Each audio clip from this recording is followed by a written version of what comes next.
Des hommes et des femmes derrière les technologies. Découvrez aujourd'hui un court extrait du podcast produit par l'agence Mivi qui se donne comme objectif de comprendre pourquoi de nombreux acteurs ont choisi de dérouler leur carrière dans la santé numérique. Extrait de l'entretien avec David Petoton, directeur de la communication à l'agence du numérique en santé ou ANS.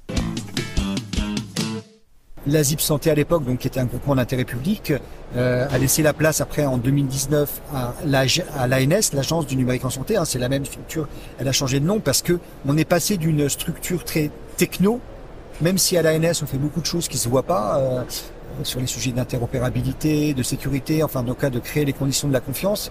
Mais en tout cas, on s'est vraiment rendu compte que ce qui comptait, c'était les usages. Et la techno suivra.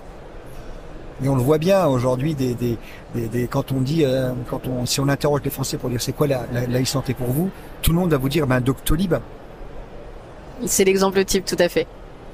Et Stanislas Nyok-Château, quand il a lancé Doctolib en 2014-2015, je me souviens bien, il a eu l'idée la plus évidente et et pourtant la plus révélatrice des besoins qu'il y avait, qui était un besoin d'usage. Je veux prendre un rendez-vous avec un médecin. Je veux prendre un rendez-vous.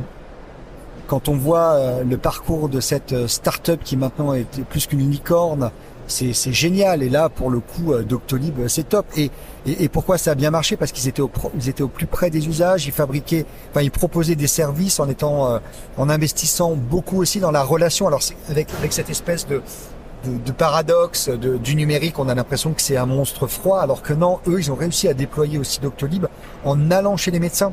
Alors, en rentrant à la PHP, je pense que quand on rentre dans le premier groupe européen d'hôpital, c'est une belle réussite, mais c'est aussi parce qu'ils avaient un réseau alors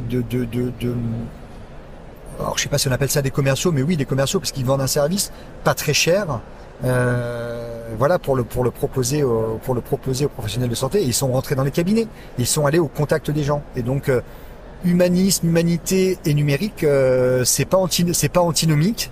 Et il y a des valeurs aussi. Si on revient à la question à l'origine des valeurs, on les retrouve là, je pense. Cet extrait vous a plu? N'hésitez pas à le partager et surtout retrouvez l'interview complète sur podcast.com, YouTube, Spotify et sur la page LinkedIn de l'agence Mivi.